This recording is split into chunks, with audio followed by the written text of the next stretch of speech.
Oke teman-teman, kita mulai ya. Udah jam 8. Bismillahirrahmanirrahim. Assalamualaikum warahmatullahi wabarakatuh. Waalaikumsalam warahmatullahi wabarakatuh. Sudah terlihat ya? Sudah, Pak. Jadi jangan lupa untuk membuat presensinya ya.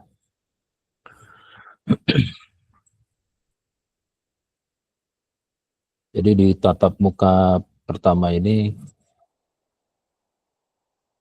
kita akan membahas kontrak mata kuliah ya. Terus menjelaskan definisi mata kuliah manajemen industri, menjelaskan tujuan mata kuliah, ruang lingkup mata kuliah, dan urgensi mata kuliah. Itu ya. Oke, yang pertama RPS mata kuliah.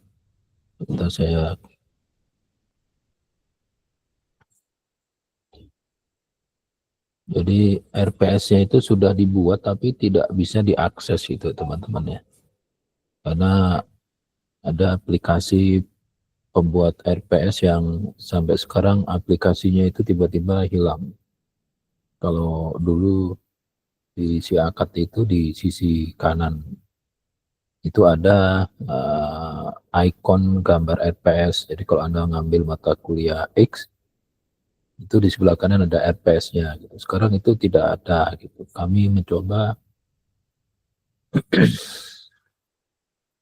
mengakses alamatnya Guling Daun. Jadi sampai sekarang RPS-nya tidak, yang saya sudah tulis tidak ada gitu. Nggak bisa dilihat. Yang bisa dilihat itu RPS yang masih draft sifatnya, yang dibuat manual sebelum dimasukkan ke aplikasi si rps.unj.ac.id. Saya coba lihat ya apakah ada gitu RPS-nya ya.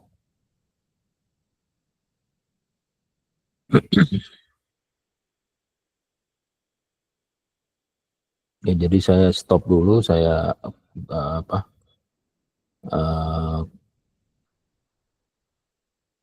ke RPS ya. Nah,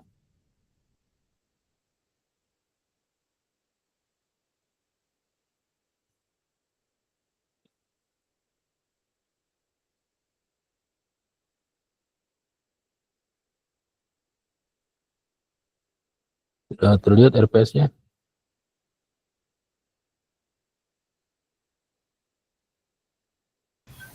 Terlihat, Pak. Oke. Ini RPS-nya, ini yang mulia korprodinya belum contreng gitu ya. Ini masih belum final gitu. Tapi keburu si rps.ac.id-nya hilang. Jadi ini mata kuliah manajemen industri dia dibuka di 5 kode seksi kalau nggak salah, terus yang ngajar banyak sekali. Ngajar ada 5 orang kalau nggak salah ya. Jadi yang ngajar itu, ini ada 4 orang ini yang ngajarnya. Terus deskripsi mata kuliahnya, ini deskripsi mata kuliahnya memberikan pengetahuan tentang teori dan prinsip-prinsip manajemen modern dan dalam konteks industri manufaktur, khususnya industri elektronika dan otomasi. Jadi Anda akan diberikan pengetahuan dan keterampilan untuk dapat menganalisis masalah dan juga peluang-peluang solusi untuk mengatasi masalah tersebut ya dalam lingkup manajemen mutu, K3, SCM, dan Teaching Factory, TEFA ya, di SMK. Nanti materi yang dibahas ya fungsi manajemen, ada struktur organisasi, manajemen produksi, SDM, penjaminan mutu, ISO series ya, K3, Teaching Factory, serta analisis sistem kerja berbasis efisiensi dan produktivitas. Ini capaiannya bisa nanti dibaca sendiri ya. Ini apa seperti pokok bahasan gitu ya. Dibahas juga di bawah sini. Ini bahan kajiannya. Jadi ada kontrak mata kuliah, pengantar mata kuliah ya. Saat ini sekarang ini konsep dasar manajemen industri, manajemen planning, manajemen organizing, actuating, controlling. Nanti ada studi kasus, ada manajemen mutu, TEFA atau Teaching Factory, hubungan K3 dengan manajemen industri, manajemen perencanaan SCM ya, supply chain management, terus nanti eksekutif summary di mata kuliah. Kegiatan pembelajarannya ini menggunakan case-based learning dan direct instruction ya. Nah ini tugas individunya, ini ada 4 dan tugas kelompoknya ada 4 juga sama. Jadi tugas individu itu yang pertama adalah studi kasus manajemen planning di industri. Studi kasus manajemen organizing di industri, manajemen actuating, dan nanti ada manajemen controlling itu individu. Untuk kelompok, Anda menganalisis masalah yang ada dan solusinya, peluang-peluang solusi seperti apa di bidang manajemen mutu di industri elektronika. Dan Anda cari nanti di industri elektronika itu ada apa masalahnya atau solusinya yang cocok apa. Terus analisis masalah dan solusi di bidang K3 ya. Yang berikutnya analisis masalah dan solusi bidang teaching factory dan analisis masalah solusi di bidang SCM ya. Ini medianya, ini penilaiannya ada penilaian tengah semester, akhir semester, nanti ada tugas ya. Ini bisa kelihatan nih, ada nilainya itu adalah portofolio, ini tugas ya. Tengah semester tidak ada, jadi tidak ada penilaian tengah semester, yang ada penilaian akhir semester. Nah, nanti portofolio ini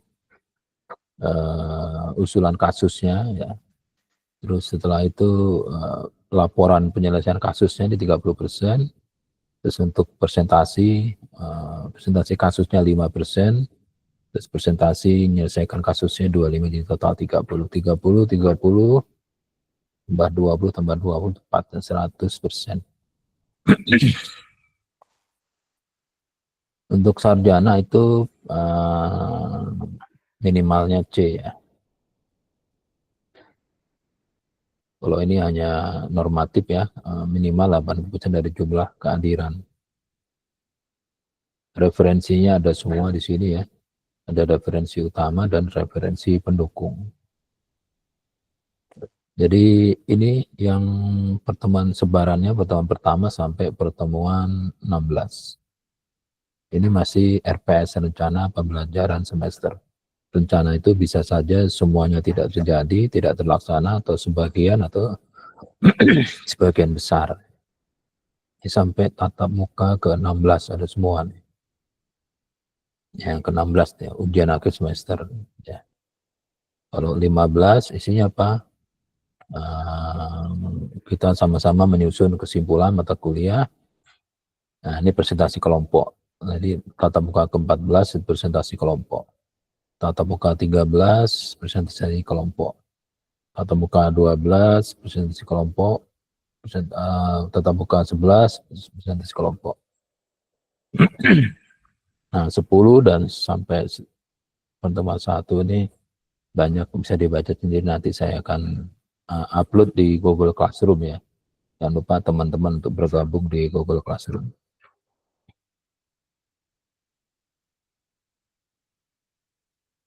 Oke, untuk RPS apakah ada pertanyaan?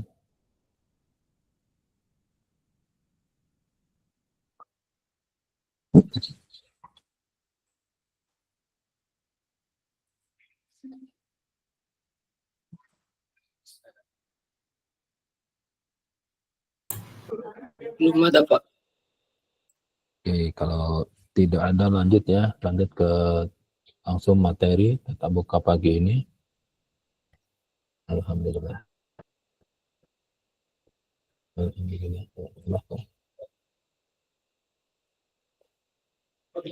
Iya.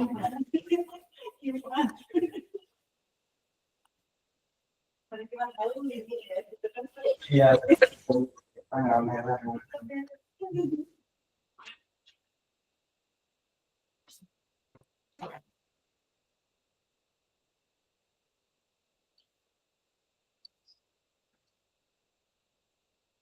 Jadi kontrak mata kuliah kita anggap sudah tidak ada masalah ya. Kalau nanti ada pertanyaan silakan. Jadi kita masuk ke definisi manajemen ya. Tujuannya sudah benar. Tujuan instruksional. Tujuan hari ini adalah memahami kontrak mata kuliah, menjelaskan definisi mata kuliah. Jadi nanti ada definisi manajemen, definisi industri, definisi manajemen industri, nanti ada definisi manajemen industri sebagai mata kuliah ya. Berbeda itu ya.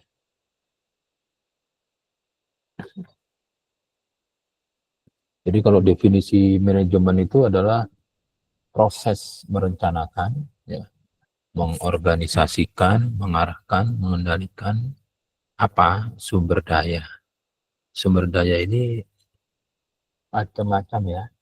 Ada SDA, ada SDM. SDA itu ya, SDM ya manusia, material, finansial, informasi, waktu itu adalah sumber daya. Nah, tujuannya untuk apa? Untuk mencapai tujuan. Nah, tujuan itu bukan hanya sampai tujuan ya, tapi kalau misalnya tujuan sampai ke kampus ya, itu ke kampusnya dalam waktu 1 bulan atau 1 tahun atau 10 tahun atau dalam waktu 1 jam atau 30 menit. Jadi efektif dan efisien. Efektif itu ketepatan, tapi kalau efisiensi itu nyampe UNJ tapi menggunakan dana yang besar. Jadi bagaimana sampai UNJ tepat waktu dengan dana yang seminimalnya, itu namanya efisien. Itu definisi manajemen, proses ya. Kata kerja, proses merencanakan, mengorganisasikan, mengarahkan, mengendalikan ya. Setiap angka itu ada nanti ada definisinya itu ya. Sehingga kata kunci manajemen itu pertama ada proses. Jadi kalau bicara manajemen pasti ada proses yang sedang berlangsung atau akan berlangsung atau telah berlangsung. Proses ini apa ya? Serangkaian langkah ya. Langkah-langkah sistematis yang tidak bisa diubah urutannya gitu ya. Terus dia secara sistematis dan berkesinambungan. Yang berikutnya, kata kunci yang kedua dari manajemen adalah sumber daya. Sumber daya itu ya namanya manajemen itu harus ada manusianya. Ya. Kalau ngelola perusahaan tidak ada manusianya, ya, berarti bukan manusia yang dikelola, mungkin robot. Jadi seperti kantor UPS yang di Singapura itu karyawannya cuma 1, tapi yang kerja di situ adalah robot. Jadi ngelola robot. Uang, alat, metode, waktu, informasi. Nah, termasuk alat itu tadi yang itu ada robot. Kalau Anda yang ngelola uang itu sudah manajemen. Metode dikelola, nah, sama manajemen. Waktu dikelola supaya dalam waktu yang 17 hari itu Anda bisa mencapai tujuan untuk mengembangkan sesuatu. Informasi juga dikelola ya supaya efektif. Sekarang ini kalau yang dapat mendapatkan informasi dengan cepat ini akan berhasil dalam bisnis ya. Nah, bagaimana cara mendapatkan informasi? Nah, itu dikelola gitu. Kata kunci yang ketiga, tujuan. Ya, kalau ada manajemen berarti ada tujuan. Ya, kalau ada tujuan percuma. Ya. Jadi untuk mencapai sesuatu level dari suatu organisasi tempat adanya proses manajemen itu bekerja, tentunya ada tujuan. Bisa tujuan yang tidak akan tercapai, jadi visi, misi ya. Visi dari Nokia itu membuat slogan connecting people, nggak akan tercapai sampai akhirnya cooling down, ya, seperti itu. Ya, ada tujuan antara, ada tujuan. Ya, kalau misalnya pabrik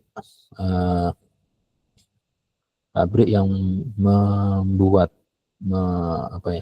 memproduksi charger handphone, misalnya suatu pabrik itu menang tender membuat 10.000 charger handphone dengan spesifikasi tertentu. Begitu dia akad kredit ya, ada perjanjian pihak satu, pihak dua, antar pabrik dengan pemesan, terus uangnya sudah ditransfer tahap pertama gitu, baru itu nanti akan ada manajemen akan berfungsi bagaimana supaya 10.000 charger handphone itu dapat dikirim tepat waktu ya ke perusahaan yang pemesan. Nah, ini targetnya berapa? Misalnya 3 bulan. 10.000 itu 3 bulan harus selesai. Berarti nanti kalau 10.000 3 bulan, misalnya ya, hitung-hitungan kasar. Berarti 1 bulan berapa ribu? Gitu. Yang 3.333. Nah, nanti kalau 1 bulan 3.333 per hari berapa? Gitu. Per hari misalnya dibagi 30 misalnya 100 itu ya. Nah, 100 itu satu kalau di line produksi itu sehari ada 3 shift ya. Berarti nanti satu shiftnya berapa? Tapi kan nggak mungkin menang untuk membuat 10.000 tapi yang dibuat 10.000 itu nggak mungkin. Dari 10.000 itu setelah melalui proses QC, quality control, bisa saja tidak semuanya baik. Sehingga yang dibuat itu ya harus melebihi dari 10.000 gitu. Itu tujuannya ya. Efektif ya keberhasilan dalam mencapai tujuan. Gitu ya. Efektif itu bagaimana kalau membuat charger 10.000 dalam waktu 3 bulan ya. Pas 3 bulan itu 10.000-nya sudah dikirim dan tidak ada komplain. Efisien maksudnya apa? 10.000 itu pabriknya mengeluarkan uang untuk beli bahan sama untuk membayar karyawannya itu efisien. Maksudnya efisien tuh ya biayanya paling minimal gitu. Tapi kalau misalnya 10.000 itu 100 juta misalnya, tapi ongkos produksinya 120 juta rugi. Nah, kalau bisa efisien itu ya 50% atau 40% itu sisanya, sehingga masih dapat menjadi keuntungan perusahaan. Itu kata kunci manajemen yang keenam. Itu ya, efisien. Nah, kalau industri definisinya adalah sekumpulan kegiatan ekonomi yang terorganisasi dalam suatu sistem manajerial untuk mengelola input ya. Input itu apa? SDM, ya SDA itu material, modal, teknologi, informasi, waktu dan lain-lain yang menjadi output berupa barang dan atau jasa yang memiliki nilai tambah dan daya saing di pasar. Itu kalau industri. Sehingga ini ciri-cirinya ya. Kalau disebut ada industri itu ya ada organisasi atau entity atau entitas. Ya kayak perusahaan, pabrik, UMKM, ada korporasi, ada proses manajerial yang menjalankan organisasi itu. Terus ada tujuan ekonomi, ya, ada tujuannya. Yang terakhir, adanya persaingan. Kalau disebut industri itu ya harus kompetitif ya, harus memenuhi kebutuhan. Jadi kalau Indonesia itu kenapa pabrik jarum itu tidak ada ya? Nah, kalau orang bilang ngapain bikin pabrik jarum? Kita lebih baik beli jarum dari China, Cina daratan. Tapi yang terjadi apa? Kalau kita impor, ya kita akan tergantung. Kalau kita buat pabrik jarum, itu nanti tidak efisien. Tapi walaupun tidak efisien, ya nggak bisa bersaing, nggak bisa kompetitif dengan pabrik dari Cina, nggak apa-apa. Nanti akhirnya eh, produksi, ya, produksinya itu akan ada proses inovasi sehingga bisa lebih murah dan kualitasnya build quality-nya sama. Tapi kalau tidak pernah membuat industri atau pabrik di Indonesia, ya kita akan sebagai pembeli terus ya gitu. Itu ciri industri.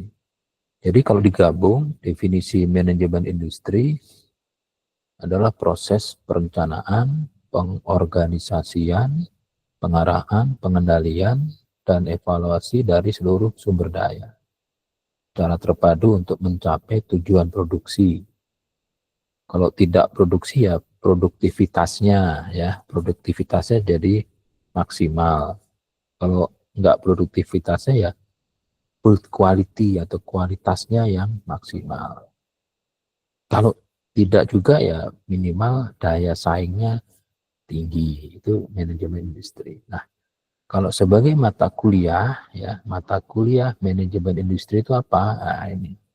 Nah, sebelumnya kita lihat unsur-unsur penting manajemen industri dulu ya. Ini berorientasi pada sistem industri. Sistem itu gabungan dari berbagai macam, baik software, hardware, manusia, dan sebagainya. Jadi nanti ada fungsi manajerial yang lengkap, namanya POAC, ya, POAC, POAC. P itu planning, O itu organizing, A-nya itu actuating, C-nya adalah controlling. Tapi untuk ada yang menambahkan evaluating, gitu ya. Nah, unsur penting manajemen industri yang keempat adalah tujuan utama. Tujuan dari manajemen industri adalah efisiensi biaya. Jadi membuat produk ya, sesuai dengan spek, minimal sama dengan spesifikasi. Kalau lebih juga jangan ya, karena nanti tidak efisien pembiayaannya, sehingga dapat meningkatkan produktivitas. Terus kualitas produk atau jasanya mempunyai standar tertentu supaya industrinya bisa mempunyai sustainability, bisa berlanjut, tidak seperti gudang garam itu sekarang kan PHK massal, itu keberlanjutannya bisa dipertanyakan ya. Dan ujung-ujungnya kalau memang sampai mikirin itu, yang paling akhir adalah satisfaction dari customer, kepuasan pelanggan. Dalam konteks pasar dan teknologi ini mempengaruhi dalam COB, Commission of Board, atau keputusan manajerial di level industri. Nah, kalau sebagai mata kuliah ya, ini manajemen industri itu suatu ilmu yang mempelajari, karena sudah jadi mata kuliah, akan memberikan pemahaman dan keterampilan, gitu ya, memberikan pengetahuan dan keterampilan. Pengetahuan tentang apa? Tentang teori, prinsip-prinsip dasar dari apa? Dari manajemen yang modern, manajemen yang sekarang. Kalau manajemen zaman bahula, itu ya enggak ya, rumit. Manajemen yang dulu rumit dalam konteks industri manufaktur, khususnya industri elektronika dan otomasi. Kalau yang bukan elektronika ya jangan dipikirin ya, itu dia tugas yang lain gitu ya. Untuk keterampilan ini Anda ya sebagai peserta mata kuliah diharapkan itu sebagai mata kuliah ini memberikan cara untuk dapat menganalisis masalah yang ada di industri gitu ya. Industri itu banyak masalah ya. Nggak ada industri yang nggak ada masalah. Nah, kalau Anda bisa menemukan masalah, berarti ya Anda sudah baik ya, karena sudah dapat menganalisis. Begitu masalahnya terdeteksi, Anda menganalisis mengapa terjadi dan seterusnya, nanti Anda akan bisa mendapatkan solusi dalam lingkup manajemen mutu, K3, SCM, dan ya, terakhir teaching factor. Gitu. Nah, tujuan mata kuliah yang memahami konsep-konsep dasar manajemen industri dalam konteks industri elektronika, menganalisis K3 ya, K3 dalam keselamatan itu ya, menganalisis manajemen mutu, teaching factor di SMK. Karena nanti Anda kan contohnya bisa nanti kembali ke SMK ya. Di SMK tuh ada industri sekarang ya, ada teaching factor TEFA, ada SCM di industri, supply chain management, bagaimana mata rantai dalam memproduksi suatu produk ya, mata rantainya seperti apa. Terus ruang lingkup dari mata kuliah, apa sih yang dibahas di mata kuliah manajemen industri? Ya, konsep dasar manajemen industri menjelaskan fungsi manajemen POEK tadi ya, POEK. Konsep manajemen planning ya, P-nya planning, organizing, actuating, dan konsep manajemen controlling, bagaimana mengendalikan dan seterusnya, bagaimana memimpin, bagaimana mengorganisasikan, dan bagaimana merencanakan. Menganalisis K3 di industri elektronika dan juga nanti mendapatkan atau mengembangkan peluang-peluang solusi manajemen mutu ya. Dan berikutnya ini menganalisis TEFA di SMK ya. Terus masalah-masalah TEFA itu apa aja, terus bagaimana SMK yang sudah ada TEFA-nya itu dalam menyelesaikan masalah yang terjadi di sana. SCM ya, bagaimana sih SCM di suatu industri ya, masalahnya apa saja, terus nanti bagaimana cara menyelesaikan. Nah, untuk urgensi mata kuliah, mengapa sih kok manajemen industri itu diberikan dan Anda harus wajib ngambil gitu ya? Karena MI ini memiliki urgensi ya, yang tinggi, karena mata kuliah manajemen industri akan memberikan pengetahuan, keterampilan, dan sikap ya, sikap profesional yang dibutuhkan mahasiswa dalam nanti saat Anda itu terjun di masyarakat kerja ya, maksudnya bukan masyarakat jadi masyarakat, tapi dalam bekerja gitu ya.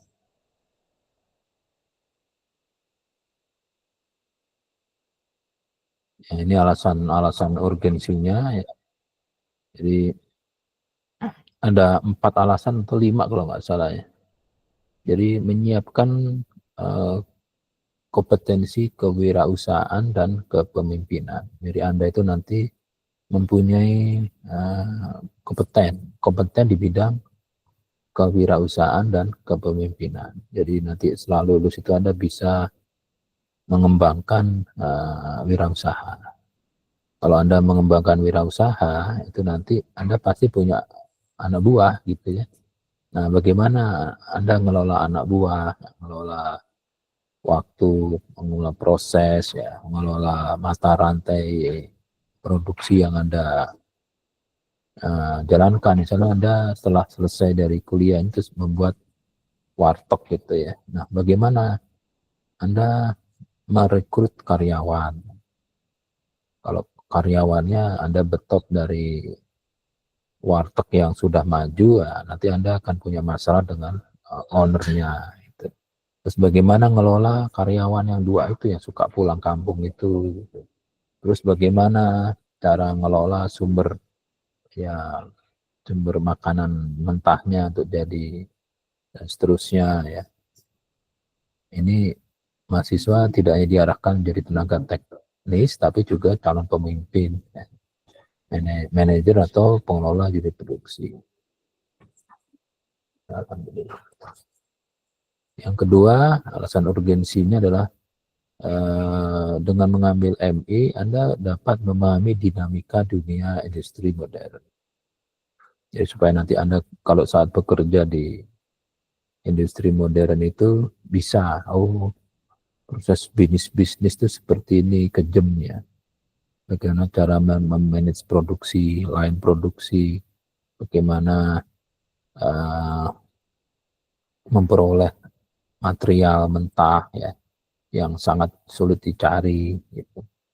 Bagaimana mengelola SDM ya, serta manajemen mutu supaya produk Anda itu bisa dijual di negara-negara yang sudah menerapkan standar-standar tertentu. Misalnya nanti ada, kalau di Indonesia itu ada SNI ya, Standar Nasional Indonesia. Kalau Anda membuat produk supaya bisa diterima di Jepang, itu Anda harus melihat JIS, Japan Industrial Standard. Bagaimana Anda memperoleh label JIS itu di dalam produksi Anda, gitu ya. Itu harus tahu caranya, gitu ya. Kalau enggak ya nggak bisa kejual. Belum label halal ya, atau label Kosler. Yang ketiga, Anda dapat mengintegrasikan pengetahuan teknik dan manajemen. Gitu ya. Pengetahuan teknik dan teknis itu kan ya kayak gitu ya. Tapi manajemen lain lagi gitu ya. Terus mendukung capaian pembelajaran program studi dan akreditasi. Jadi ini kalau Anda menguasai ya, ini nanti Anda akan dapat bekerja di sektor ya, bisnis atau sektor industri, itu nanti akan meningkatkan IQ ya. Kalau di perguruan tinggi ini kan udah OB ya, OB menerapkan OB. Jadi Anda itu kalau lulus nanti akan dikejar, Anda tuh gaji pertama Anda berapa? Setengah UMP, 1 kali UMP atau di atas UMP. Kalau per 5 alumni itu sudah bekerja dengan gaji 1 kali UMP, itu nilainya misalnya 3. Tapi kalau 5 orang lulusan ya bekerja dengan gaji 2 kali UMP, itu nilainya 4 ya. Jadi nanti IQ sekian itu akan ada nilainya ya gitu. Sehingga dengan Anda punya kemampuan atau ilmu ini nanti Anda bisa bekerja. Yang terakhir meningkatkan daya saing lulusan.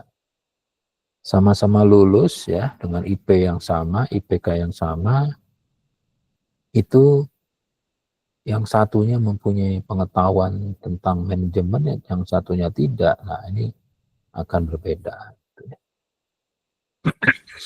Ini referensinya nanti saya akan kirim, saya akan upload di Google Classroom. Ya, gitu. Saya kira dari saya cukup, jadi kita tinggal diskusi saja. Silakan pertanyaan. Saya nunggu pertanyaan. Kalau tidak ada pertanyaan, saya akan kasih pertanyaan. Ya, silakan Muhammad Raihan.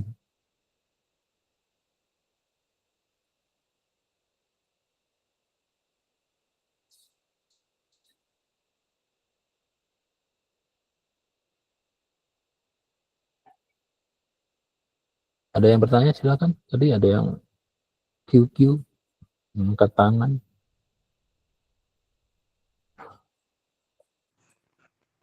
Izin Pak, Silakan.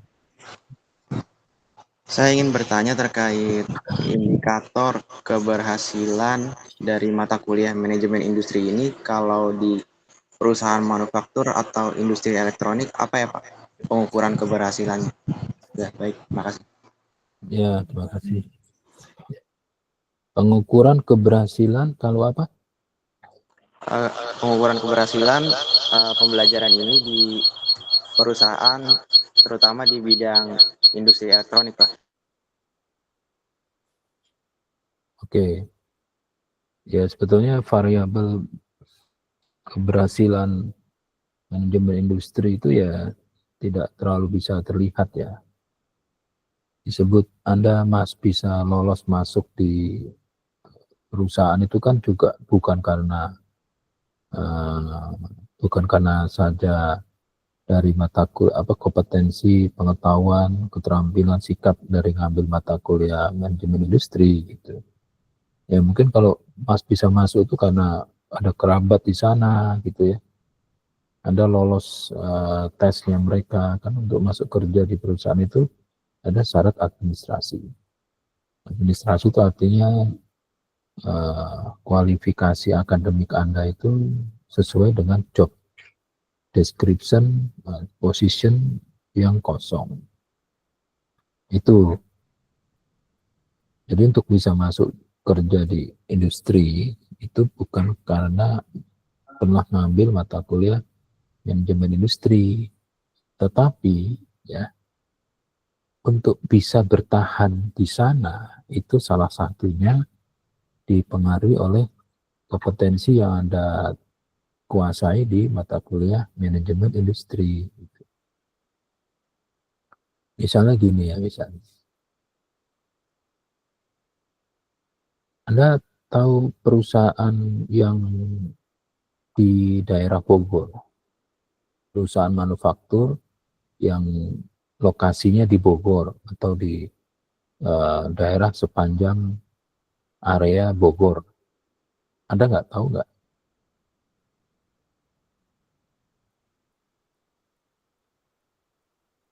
Atau Anda tahu nggak ada perusahaan yang didirikan di Bogor gitu, perusahaan manufaktur yang di Bogor, Anda tahu nggak? Itu dulu. Jadi yang nanya siapa?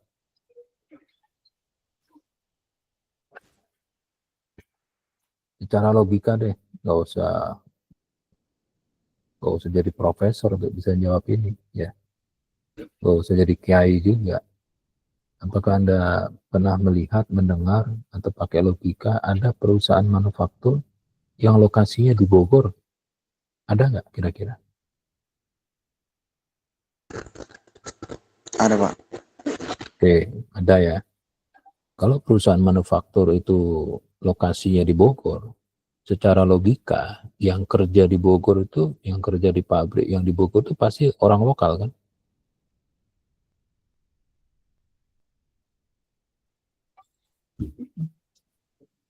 Iya, Pak. Oke, lokal. Kalau ada respon saya diem loh ya. Ya, ini ilmu kayak gini jarang-jarang dapat. Oke, Anda tahu orang Bogor nggak, karakteristik orang Bogor? Tahu, Pak. Apa kira-kira karakteristik buruk orang Bogor? Malas. Nah, ada kunci malas ya. Ya, saya kasih tahu ya, kalau orang Bogor itu bekerja sebagai operator di perusahaan manufaktur, itu kalau gajian tanggal 1, itu duitnya habis tanggal 7. Gitu. Sedangkan 1 bulan itu kan 30 hari, 4 minggu. Jadi kalau gajian hari Sabtu, itu Sabtu minggu depan tuh udah habis duitnya.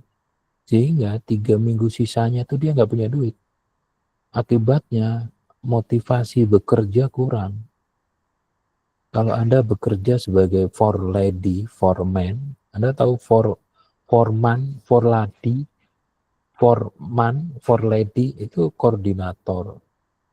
Jadi satu foreman atau for lady, FORMAN kalau yang cowok, kalau yang perempuan FORLADY, for lady itu fungsinya sebagai koordinator di line produksi.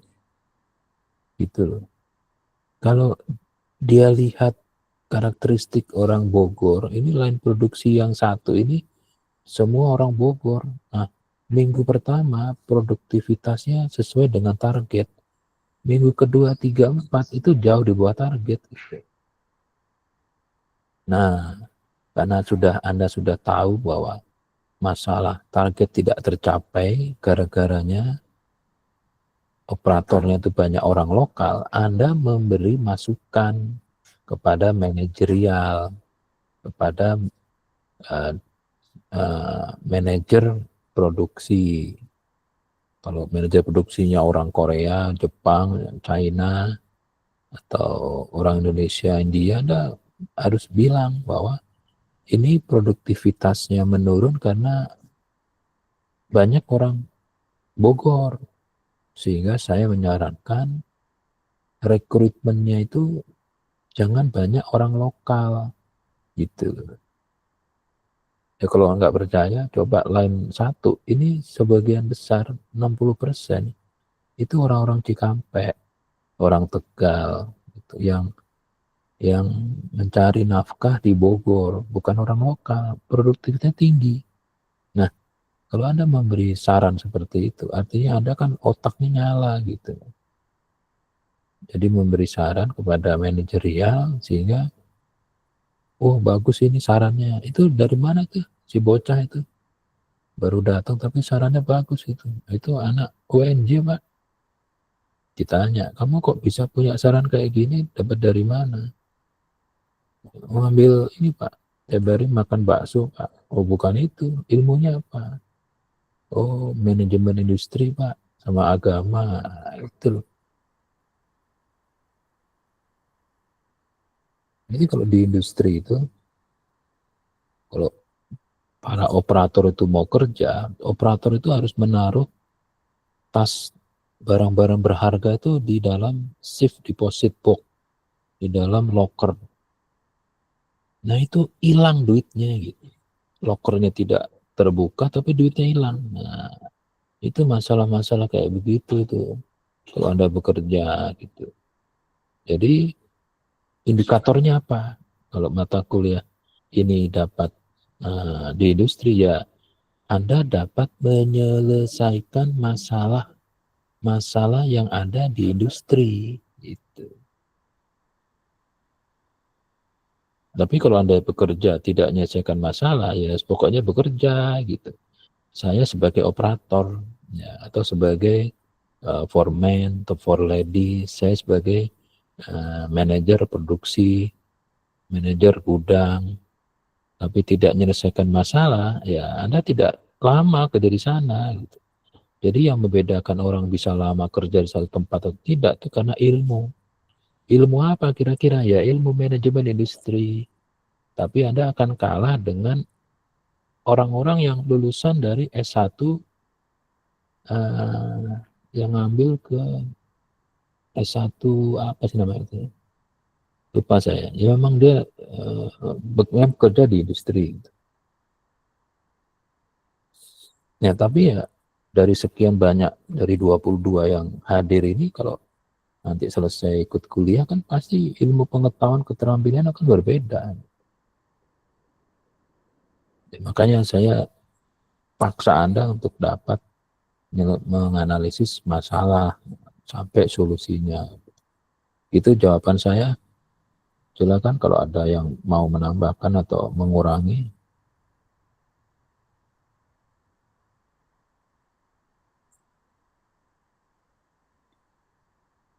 Ya silakan yang lain, saya tunggu. Masih jam 8.49, 10 pertanyaan boleh. 100 pertanyaan ayo gitu.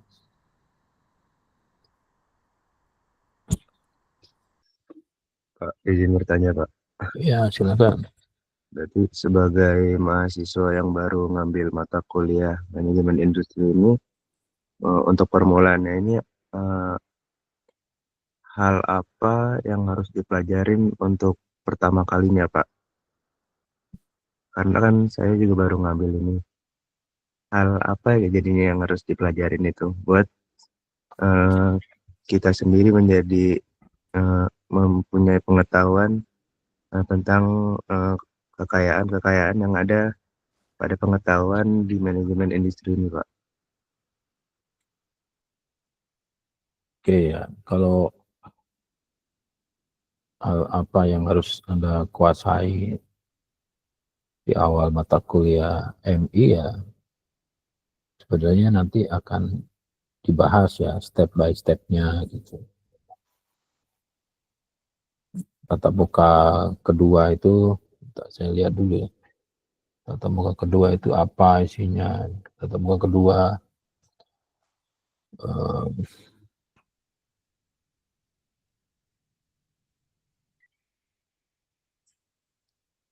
bentar ya. Tatap muka kedua mana nih?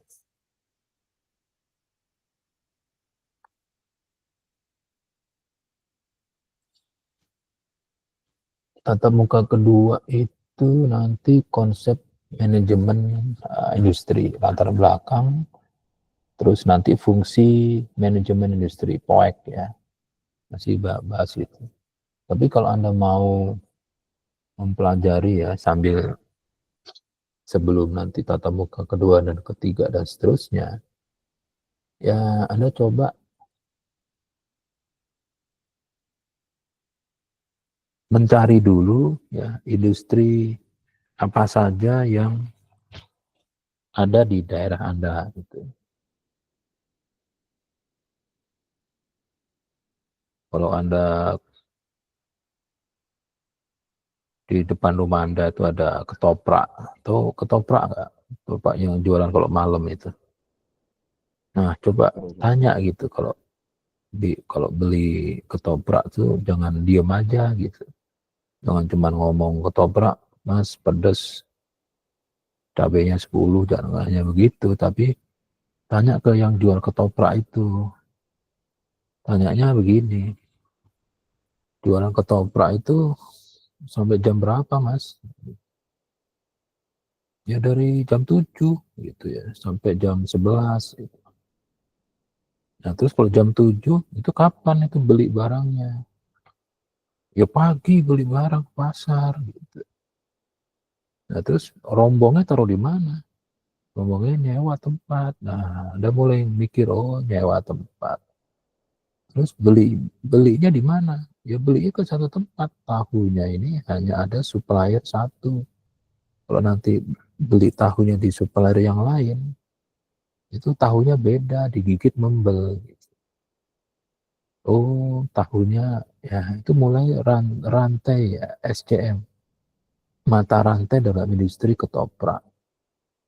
Nah, terus bumbunya bagaimana? Kacangnya dari sana, gitu ya. Terus ketupatnya bikin atau kadang beli. Jadi Anda tahu bagaimana membuat ketoprak. Bagaimana Anda tahu bahwa yang jual ketoprak itu sebelum bekerja itu menyiapkan dulu. Terus pesaingnya, kenapa harganya itu 15.000? Kenapa nggak jadi 16? Kenapa kalau Anda kasih 20.000 itu yang dibanyakin bumbunya, bukan banyakin karetnya misalnya. Nah, begitu nanti Anda bolak-balik beli di situ, tapi kalau Anda tidak pernah beli terus datang wawancara ya Anda disiram air. Jadi Anda harus sering beli di situ, terus ngomong. Nanti Anda akan tahu, oh caranya bikin usaha ketoprak itu begini. Terus kalau ada warteg, ya, coba lihat warteg ya. Warteg itu sederhana ya.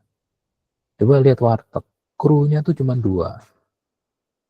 Terus kalau warteg baru dibuat, ya, warteg baru dibuat, itu nanti banyak supplier datang. Dia nawari, ini saya bisa kasih suplai beras, ya, beras misalnya Pandan Wangi.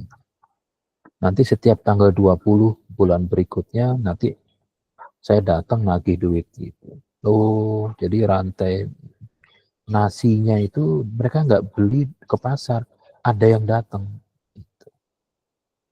Terus sayurnya juga sama, ada supplier sayur untuk yang daging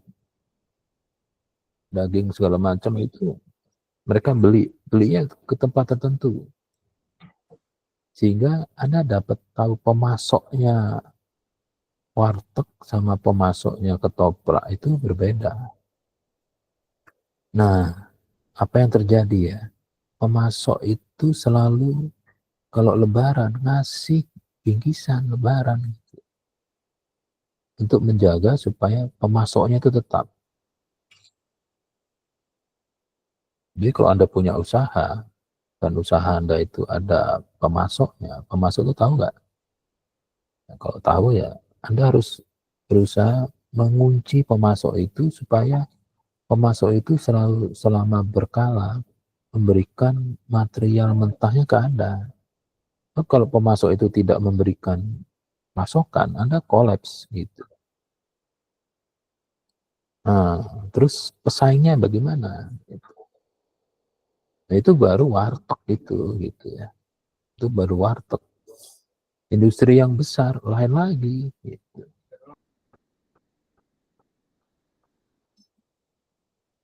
Tapi kalau semakin besar perusahaan yang Anda masuki, itu semakin sulit ya Anda bergerak karena semuanya sudah ada standarnya. Gitu ya. Anda tidak bisa, mulut Anda nggak bisa ngomong. Semakin kecil perusahaan, mulut Anda didengar. Kalau semakin besar perusahaan, yang didengar itu buruh, serikat pekerja. Itu baru pemasok. Ingat, merubah pemasok itu menjadi masalah quality. Quality-nya menjadi masalah. Kalau pemasoknya tiba-tiba berubah. Karena pemasok satu dan lain itu mempunyai spesifikasi yang berbeda. Kecuali pemasok A dan pemasok B itu memberikan produk yang sama, berarti ada pemasok yang master. Jadi pemasok A sama B itu beli dari C. Kalau kayak begitu, Anda mendingan beli langsung pemasok C. Barangnya sama. Gitu. Itu ya, Mas ya. Belajar Ya, gimana? Belajar dari yang dekat kalau Anda.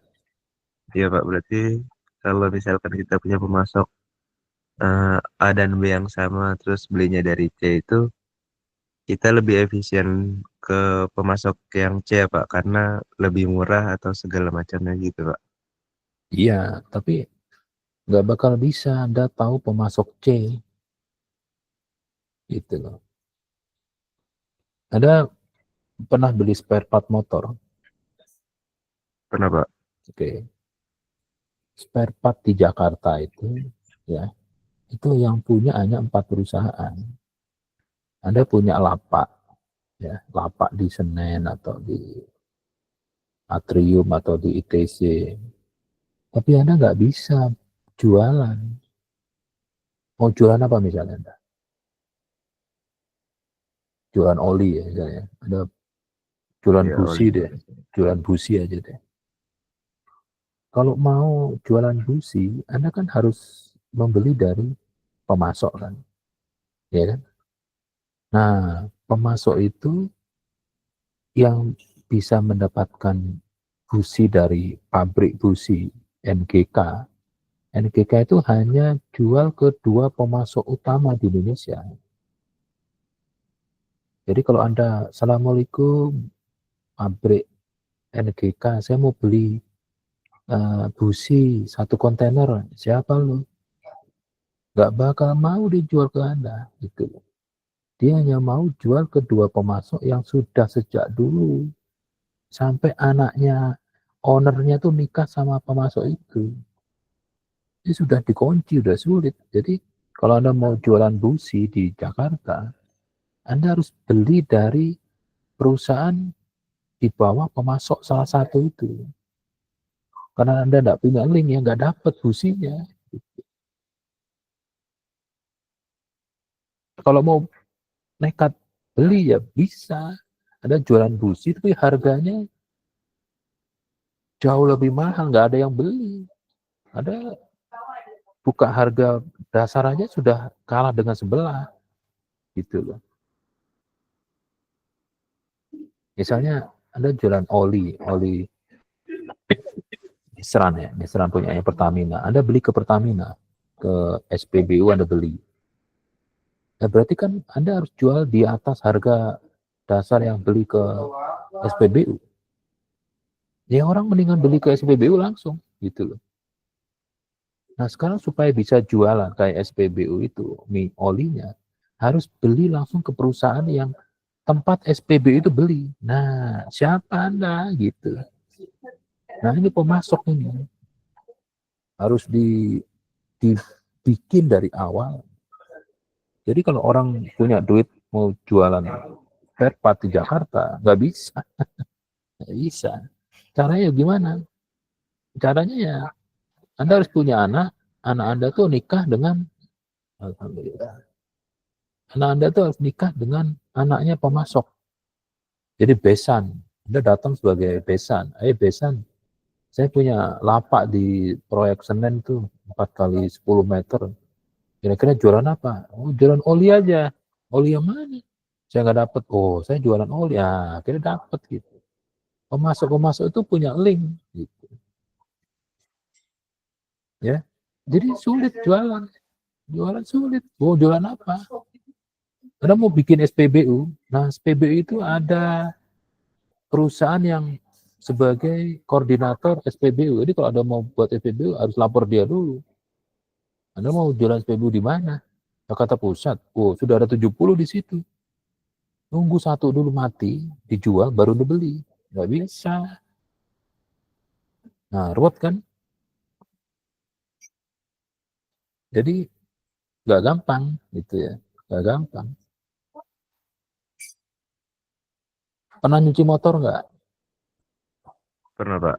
Nah, tanya itu sama yang punya, ownernya ya, jangan yang kerja, ownernya. Namanya Bu Haji.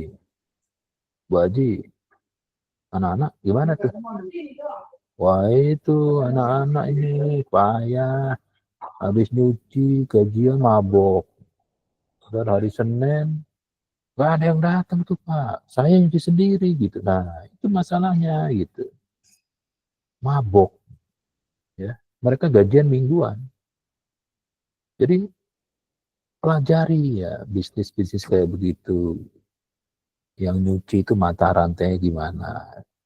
Kalau beli sabun ya, tiap kali nyuci 15.000, yang mereka kasih ke yang kerja itu berapa, sisanya buat yang punya bayarnya berapa untuk listrik ya, untuk air, belum untuk preman berbulu ya, Satpol PP misalnya, oknum ya, itu dari kelurahan, dari RW, kantor RW, anjing, kucing ya. Nah itu semua jadi fixed cost yang harus Anda bayar gitu, sehingga kalau Anda lihat tempat cucian motor itu tidak akan hanya menyediakan tempat cucian. Dia mikir, ini duduk-duduk nih, orang duduk-duduk mulutnya kering nih. Nah, dia jualan kopi, Indomie. Nah, dari situ pemasukan besar.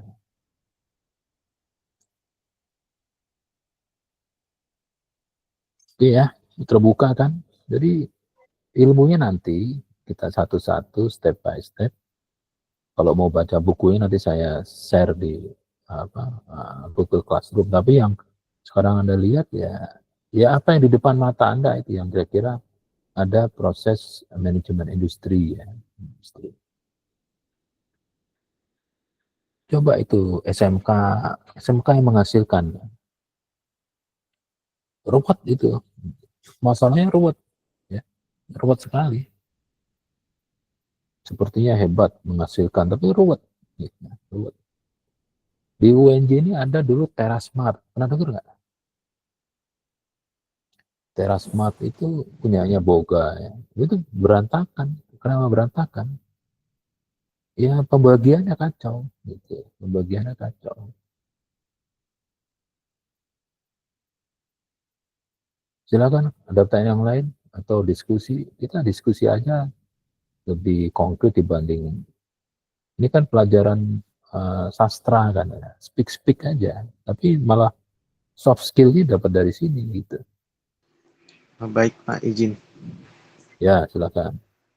menanggapi tadi jawaban Bapak, saya jadi mikir untuk di manajemen industri ini kita penting untuk mempelajari ya teknik negosiasi dan mencari relasi ya agar dapat misal untuk mencari barang dari supplier utama Pak. kira-kira nanti dipelajari nggak atau diajarkan oleh Bapak bagaimana tekniknya mencari relasi dan negosiasi untuk kita mendapatkan barang dari supplier yang utama, Pak? Gitu. Itu di SCM ya, SCM. Jadi di 2 tatap muka tuh di SCM. Jadi kalau owner ya, saya ini punya usaha, coba ya, logika ya. Kalau Anda punya usaha, anak bocil-bocil, ada yang kerja dengan Anda itu ada 5 orang, itu gajiannya tanggal berapa? Tanggal 1 tiap bulan kan? Iya, Pak. Sehingga tanggal 20 bulan -1, ini September nih, Oktober, tanggal 1 saya mesti gaji anak-anak saya itu. Tanggal 25 saya harus punya pegang duit sebanyak gaji dari 5 anak buah saya itu. Gitu. Jadi kalau tanggal 20 itu nggak punya duit, tanggal 25 nggak punya duit, wah stres.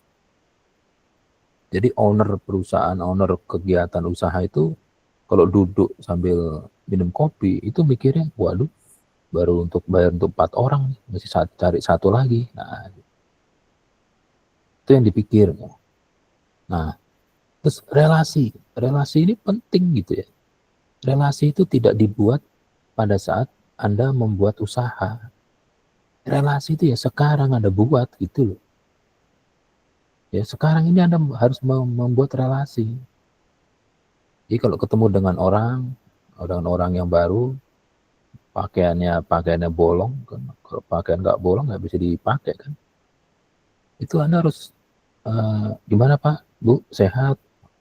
Ini kira-kira mau kemana ini atau dari mana atau nanti begitu cair terus Anda bilang ini punya mainan apa itu maksudnya punya kebun juga gitu, misalnya. Ada kebun nih gitu. Kebun di Marunda, kebun di Cililitan, jadi maksudnya punya usaha apa? Saya main oli Pak. Wah, saya main air coolant. Kalau coolant itu bagaimana? Oh, coolant itu saya dapat dari pabriknya Pak langsung. Kebetulan direktur pemasarannya itu dulu pacar saya. Waduh, tapi nikah dengan orang lain, terus saya masih bisa speak. Saya dapat kuota untuk memasarkan untuk di daerah Jawa Tengah. Itu coolant. Mereknya ini Pak. Kalau Bapak mau main, kita main bareng. Nah gitu, bukan geng-beng, main bareng gitu. Jadi akhirnya dari situ kalau Anda setiap hari ketemu orang, itu nanti Anda punya relasi gitu ya. Punya relasi. Nah, dari relasi-relasi yang tidak ketahuan juntrungnya itu suatu saat pasti ada. Dan ingat ya, setiap minggu atau setiap bulan Anda harus menyirami itu relasi.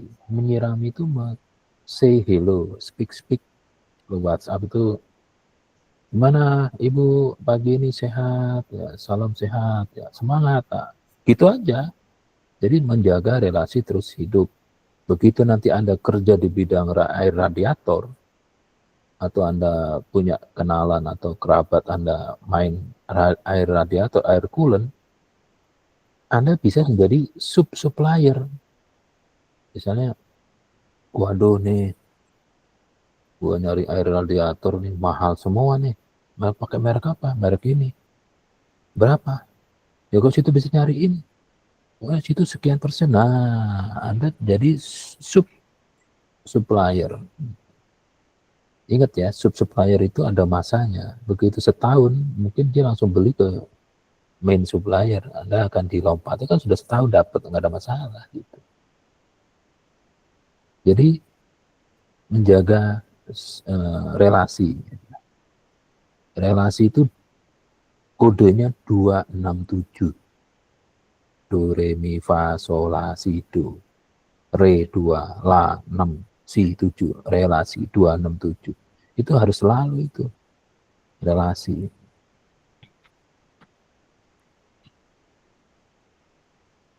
Saya mau cerita ya sambil nyiapin, kalau ada pertanyaan silahkan ya. Jadi kalau di Jakarta itu ada kelompok yang baru ya, kelompok apa ya, di dunia kegelapan yang baru. Ini saya kasih analogi. Mereka itu akan sowan ke Kapolda. Pak Kapolda, ada tamu. Siapa? Siapa kamu? Saya nggak kenal. Ini Pak Kapolda, ini yang sekarang megang orang Priuk Jakarta Utara, dia megang Pak. Saya nggak kenal. Ya udah. Tapi itu ada bekal, itu ada apa? Ada hadiah, ada rambutan, ada buah-buahan dari dia. Udah taruh aja. Nah, setiap minggu dia ngasih itu, misalnya ke Kapolda. Nanti lama-lama Kapolda itu akan lama-lama kenal kan, gimana kabarnya, sehat, ada masalah, nggak ada. Nah itu pulang, ya udah, kalau nggak ada pulang, sambil ngasih buah-buahan. Dan itu kalau terus dilakukan terus, suatu saat dia bekerja di daerah binaan dan di Jakarta Utara ada masalah, begitu datang ke Kapolda, ada masalah apa? Nggak ada, hanya ada itu masalah di ini pelabuhan. Ada masalah apa? Masalah begini, langsung diselesaikan di situ. Gitu. Ya, itu trik ya menjaga relasi. Nah, analogi yang lain, pernah dengar nggak ziarah wali? Pernah, Pak. Nah, ziarah wali itu dilakukan oleh orang-orang setiap tahun mengunjungi makam-makam wali atau orang-orang yang mempunyai linui, punya energi yang tinggi. Begitu ziarah wali misalnya ke Banten gitu ya. Yang diziarah itu bilang, siapa kamu? Kamu nggak saya kenal. Tapi dia kirim doa, bacain apa gitu. Nah itu dilakukan setiap kurun waktu tertentu sehingga kenal. Ada apa? Nggak ada masalah, hanya kirim doa. Oke, terima kasih. Nah, terus suatu masalah, orang itu punya masalah dengan orang Banten. Ya, disantet oleh orang Banten misalnya. Datang lagi waktu ziarah wali ke Banten lama, ada masalah apa? Ini ada santri kami kena santet, yang ngirim orang Banten. Oh, mana? Diberesin. Itu ya namanya relasi. Relasi itu kayak gitu. Relasi sekarang lebih mudah, nggak kayak dulu. Sekarang pakai WhatsApp group ya. WhatsApp kita bisa relasi. Kita bisa ngirim uang pakai jempol, itu jaga relasi. Gitu. Ingat kalau Anda memulai bisnis, relasi itu yang pertama. Ya. Relasi itu yang pertama. Jadi dari dua analogi tadi ya, Anda tahu kan. Relasi. Silakan, ada pertanyaan yang lain lagi?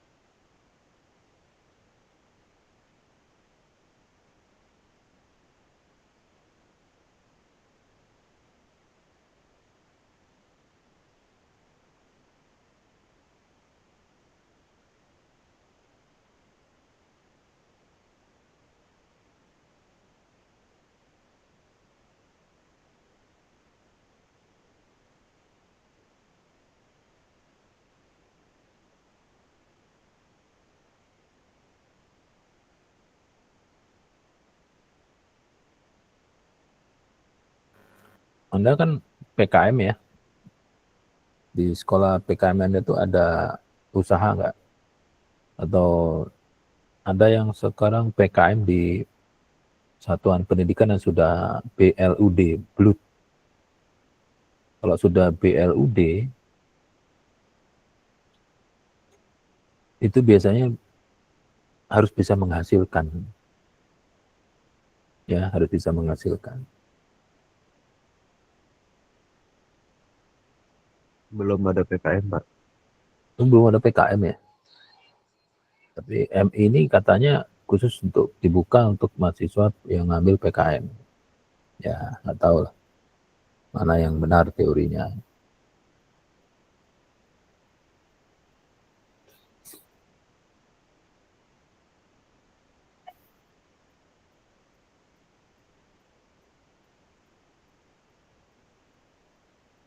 Hati-hati juga kalau Anda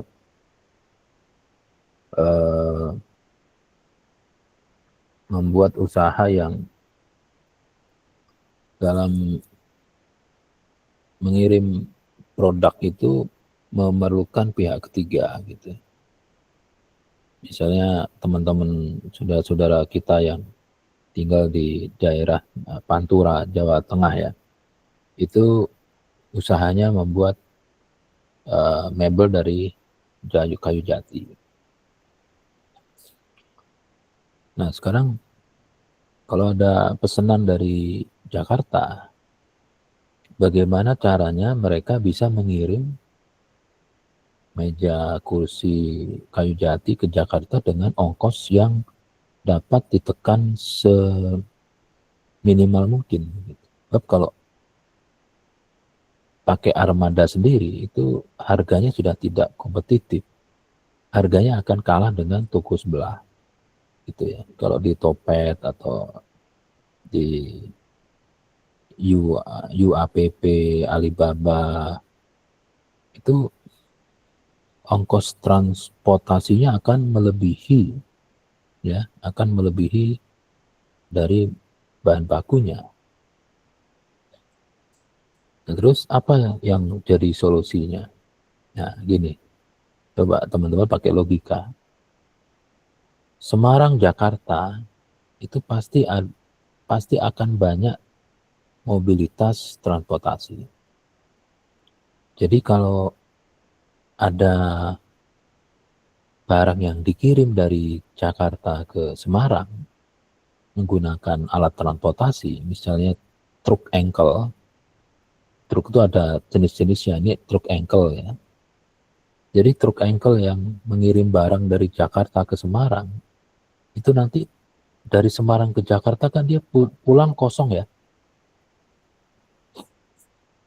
Truknya akan kosong gitu. Nah, apa yang terjadi?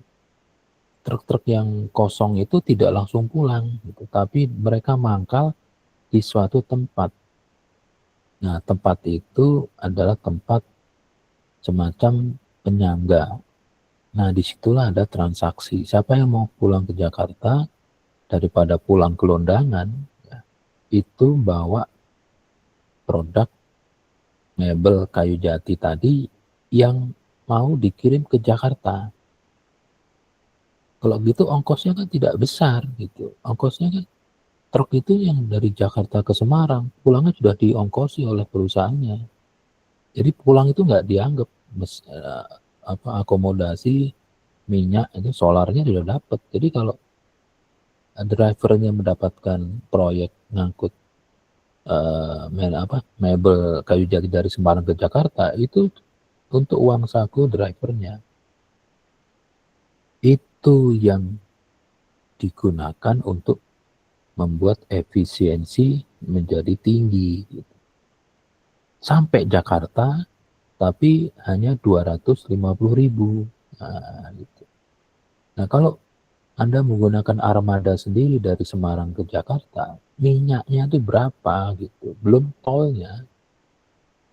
Jadi itu yang dipakai oleh para penggiat bisnis gitu. Boleh kebuka nggak, teman-teman? Berarti kita nyari tumpangan gitu, Pak. Nah, gitu. Anda mau ke Surabaya pakai pesawat ini Gulf ya, G2, G4, G3. Jadi saya ke Surabaya tapi nggak naik Garuda, pakai pesawat pribadi, bisa gitu. Kenapa? Tapi jadwalnya tidak tentu ya, karena banyak orang-orang kaya itu yang dari Surabaya ke Jakarta itu menyewa pesawat. Nah, mendarat di Halim, dia akan kembali, pesawat itu akan kembali ke Surabaya. Daripada kosong, ada nggak nih yang mau pakai pulang ke Surabaya? Itu harganya jauh lebih murah dibanding sewa dari Surabaya ke Jakarta. Dengan harga pesawat bisnis Garuda, Anda bisa naik pesawat sendiri gitu. Itu triknya banyak, trik kayak gitu ya. Banyak triknya, banyak trik. Tapi ya pakai otak ya. Oke, ya kalau nggak belajar begini nggak paham gitu.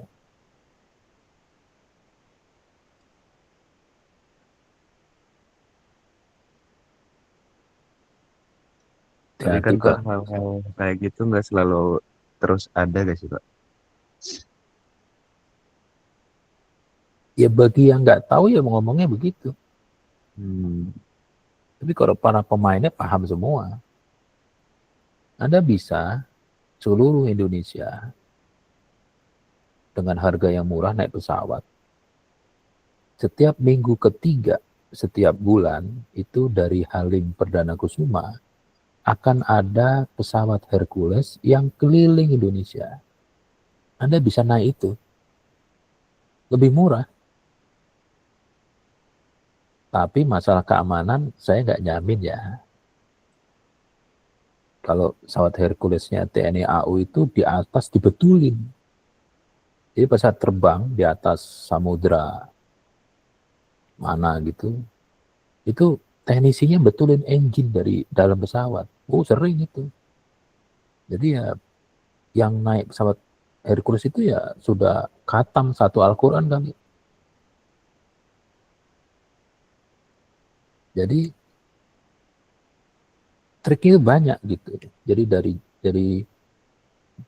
dari Halim itu dari Jogja ada Sucipto, terus ke Abdul Rahman Saleh Malang, habis itu ke timur, ya, terus nanti ke utara, terus ke Palu, Manado ke arah ke barat, sampai Aceh kembali ke Jakarta. Itu pesawat itu isinya macam-macam, gitu.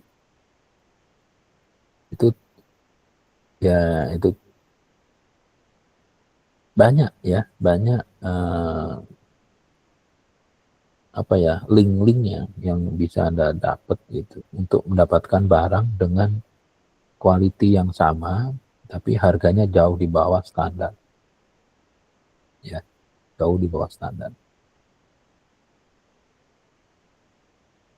Itu para night club ya, kalau Anda lihat warung yang ada depannya itu ada logo bir ya, bir bintang.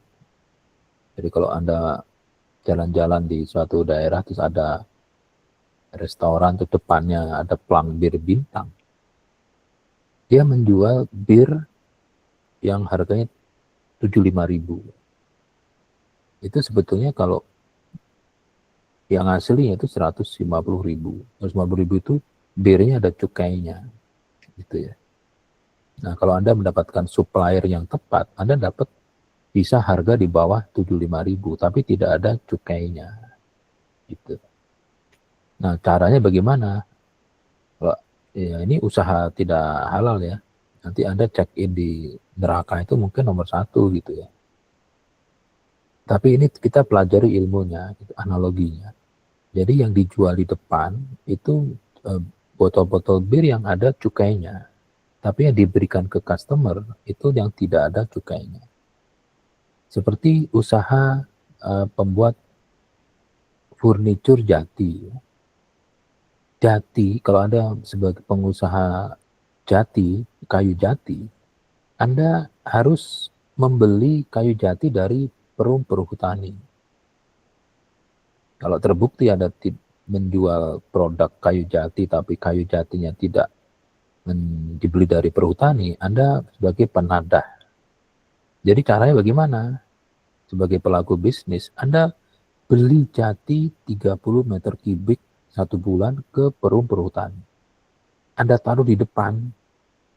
Jadi kalau ada pemeriksaan, di depan ada kayu jatinya, ada surat-suratnya. Tapi yang ada proses di pabrik, di workshop, itu kayu jati yang dibeli dari curian. Bukan curian, tapi kayu jati yang bukan dipanen dari hutan-hutan produktif milik perhutani. Jadi kalau Anda punya rumah di desa, ada tumbuh kayu jati, itu nggak boleh ditebang, itu punya negara itu. Nah, Anda kan marah, nah ini kan rumah saya. Ya salah Anda sendiri, kenapa nanam kayu jati. Begitu usia 4 tahun, kayu jati Anda akan ditulis nomor oleh perhutani, dikasih nomor itu. Nggak boleh dijual, gitu.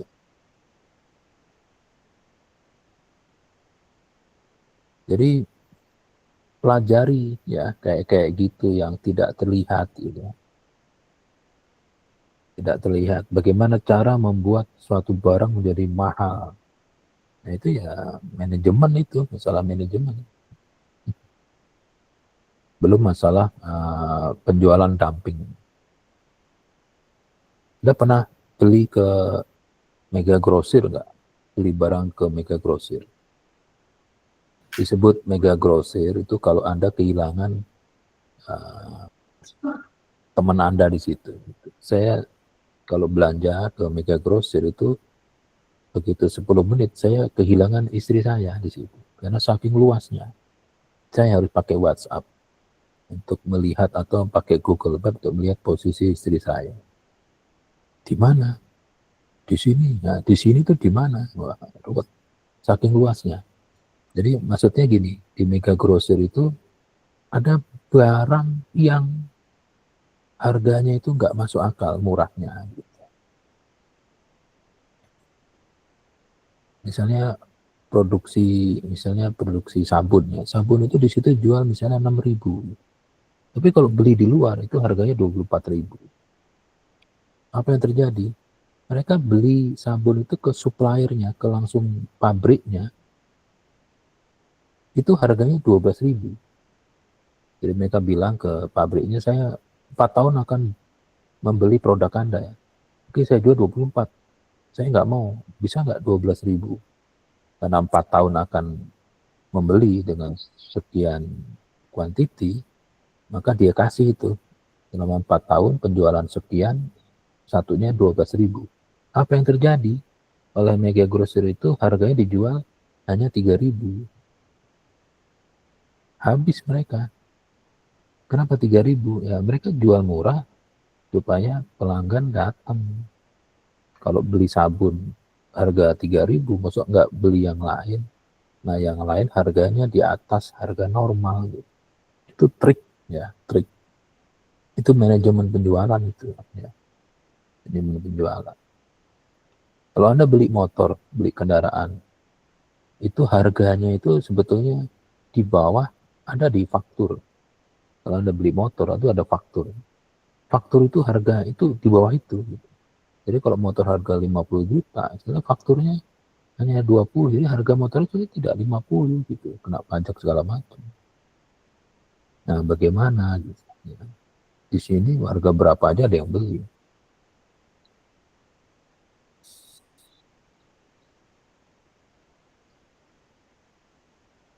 Terus bagaimana persaingan antar bisnis itu kejam ya. Kejam sekali. Bagaimana Aqua itu bisa di cooling down oleh merek air minum mineral dalam kemasan air pegunungan. Ngomongnya air mineral tapi pegunungan. Dengan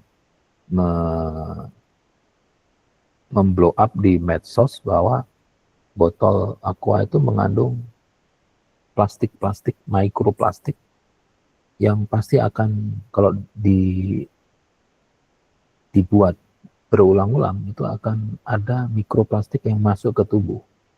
Masuk ke tubuh itu tidak bisa keluar, dia tertinggal di ginjal. Jadi ginjal Anda akan ginjal-ginjal kalau minum Aqua gitu, yang tidak Aqua galon itu. Nah saat itu muncul penjualan Aqua galon berhenti ya, dan penjualan yang pesaingnya itu melonjak drastis. Hati-hati dengan Seperti itu ya, kalau Anda punya usaha, hati-hati. Belum masalah usaha yang menggunakan magic chair, magic, pakai magic ya. Pakai magic itu bahaya. Ada jualan warung makan, tapi selama 7 hari buka nggak ada yang datang. Kata orang, warung Anda ramai, dia nggak datang, padahal kata Anda sepi. Nah, itu hati-hati. Itu manajemen juga, belum anak buah Anda. Itu KFC ya, Colonel Sanders ya. Itu sampai membuat perjanjian dengan orang yang meracik bumbunya itu dengan pasar-pasar hukum. Jadi kalau yang meracik itu membocorkan rahasia resepnya, akan dikena pidana walaupun sudah keluar dari KFC.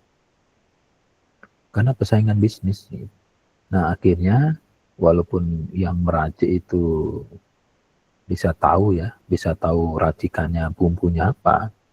Begitu mereka keluar, mereka tetap membuat, tapi tidak sama. Jadi makanya kalau Anda lihat banyak kan ayam-ayam fried chicken yang di pinggir jalan itu ya saya kopi, tapi rasanya beda gitu. Tapi memang disamakan dikit, nggak mungkin sama persis. Nggak mungkin sama persis. Silakan pertanyaan berikutnya siapa? Pak, izin tanya Pak. Ya, silakan. Tadi kan Bapak ini bahas tentang persaingan bisnis ya Pak. Kalau Ya. pertanyaan saya itu, menurut Bapak kapan sih kita memprioritaskan sebuah barang tuh ketika kita jual, entah menekan harga produknya bisa lebih murah, atau entah kualitasnya, atau mungkin di pengirimannya yang lebih cepat, itu kapan Pak kita bisa memprioritaskan sebuah produk itu di kalangan pasar gitu Pak? Tujuannya apa dulu? Apa untuk itu Pak, kayak kita ngambil di persaingan pasar aja sih Pak, entah kita menekan harga produk atau kualitasnya kita bagusin, itu kapan Pak bisa milih? Maksudnya supaya produksi Anda terjual semua, terjual banyak, atau bagaimana nih? Tujuannya apa?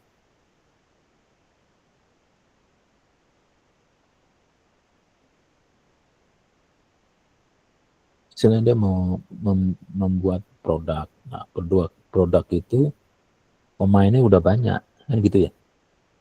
Iya Pak. Nah, kalau seperti itu Anda harus melihat positioning gitu. Kalau orang membuat sabun, ya, dia akan lihat, dia akan riset, ya, observasi. Sabun apa yang akan kita buat? Sabun kecantikan misalnya. Oke, sabun kecantikan yang sudah ada di Indonesia ini ada 10 macam sabun kecantikan. Nah, posisi Anda akan terlihat bahwa pesaingnya 10. Jadi nanti Anda akan menjadi produsen sabun ke-11. Atau produk Anda tuh produk sabun kecantikan yang ke-11. Jadi kalau sudah ada 10 sabun kecantikan, terus Anda bikin sabun kecantikan, yaitu Anda akan tarung di situ gitu. Kecuali memang Anda mau ngancurin pasar.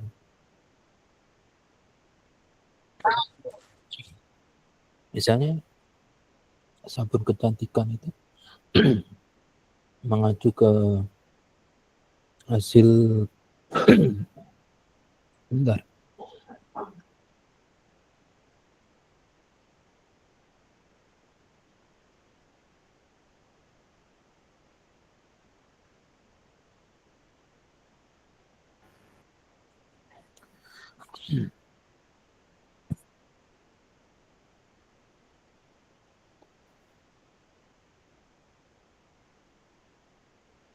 Misalkan setelah riset itu sabun yang penjualan yang paling laris itu sabun X itu. Sabun X itu spesifikasinya kayak apa? Anda lihat spesifikasinya. Ini yang diperuntukkan untuk siapa? Gen Z, Gen Y, Gen X. Di Indonesia itu paling banyak itu yang pakai sabun usia berapa? Misalnya Anda mau jatuhin sabun X, nah, berarti Anda harus punya orang yang mendesain, merancang sabun X itu. Ya Anda harus betot itu di R&D, ya, Research and Development sabun X itu Anda harus tawarkan gaji yang lebih tinggi, atau selain gaji ya ada benefit yang lebih tinggi, sehingga minimal dia tahu rumusnya sabun X. Setelah itu si X suruh masuk ke riset, melakukan riset, menghasilkan sabun untuk menjatuhkan sabun X yang Anda produksi. Jadi untuk membuat Anda pemain baru tapi mengalahkan pemain lama di dalam persaingan bisnis sabun kecantikan, dengan cara Anda membuat sabun yang kualitasnya lebih baik. Tapi hati-hati, orang Indonesia itu enggak, yang mementingkan quality itu enggak banyak. Wis pokoknya sabun aja gitu. Jangan merek, sama aja sabun. Nah, gitu. Sehingga kalau Anda punya produk, ya, membuat produk, itu hanya cuman 2 pilihan produk Anda itu supaya laku. Sabun yang kecantikan yang ada di Indonesia itu harganya 5.000 sampai 25.000. Ya, 5.000 sampai 25.000. Jadi Anda harus membuat sabun itu posisinya harus di luar itu. Jadi sabun yang Anda buat itu harus yang paling murah atau yang paling mahal. Jadi ya Anda harus membuat sabun harganya 4.000. Sabun kecantikan yang paling murah itu 4.000. Atau sekalian menjadi sabun yang paling mahal 30.000. Jadi orang-orang supaya dinilai kaya, yang beli bukan pakai ya, beli sabun yang paling mahal. Banyak itu. Saya pernah ke Glodok itu ya, ada orang OKB kayak baru. Kok saya cari flash disk, saya dengerin si yang jual nanya, flash disknya yang kayak apa? Jawabannya yang paling mahal kok. Oh, dikasih flash disk yang paling mahal gitu. Jadi kalau membuat produk supaya laku itu dua, kalau nggak paling mahal paling murah. Jadi ya coba Anda menjual sabun kecantikan yang kualitasnya sama, harganya 4.000, habis itu kejual. Atau yang paling mahal 30.000. Orang-orang Anda bikin iklan, cari artis yang paling top, mulutnya, matanya, dan yang lain tubuhnya itu dilihat orang, pakai sabun Anda. Itu nanti semua akan beli, belum itu pakai, beli saja. Nanti Anda akan tinggi lagi. Wah nih pemain baru sabun langsung menduduki top seller tahun 2025. Tapi kalau Anda jual sabun harganya di antara itu, nggak akan kebeli. Anda jual sabun 10.000, nggak ada yang lihat. Yang dilihat itu yang paling murah dan yang paling mahal. Bukan paling mahal itu paling bagus, bukan, paling mahal. Gitu. Paling mahal. Paham ya? Iya Pak, paham Pak. Tergantung Terima kasih Pak. Coba Anda jualan makanan untuk anak-anak itu. Yang paling mahal, paling murah. Laku, anak-anak beli semua. Kualitasnya habis makan mati, wah nggak perlu dilihat itu, yang paling murah, paling murah. Tapi kalau jualan terus bisa dapat rapotnya jadi baik ya, jualan yang bener gitu, jangan jualan asal. Itu ya teman-teman, hari ini kita sudah sampai menyelesaikan sesuai dengan RPS, ya, kontrak mata kuliah dan pengenalan mata kuliah. Terima kasih karena interaksinya baik ya, banyak pertanyaan. Ya, insya Allah ini adalah indikator yang baik untuk pembelajaran ke depan. Ya, saya akan memberikan PowerPoint sebelum tatap muka sehingga Anda punya waktu untuk mencermati dan sekaligus dapat memberikan persiapan pertanyaan-pertanyaan yang relevan atau tidak relevan, tidak ada masalah. Itu saja, kita ketemu lagi insya Allah minggu depan ya. Selamat pagi, Assalamualaikum warahmatullahi wabarakatuh. Waalaikumsalam warahmatullahi wabarakatuh. Terima kasih, Pak. Terima kasih. Pak.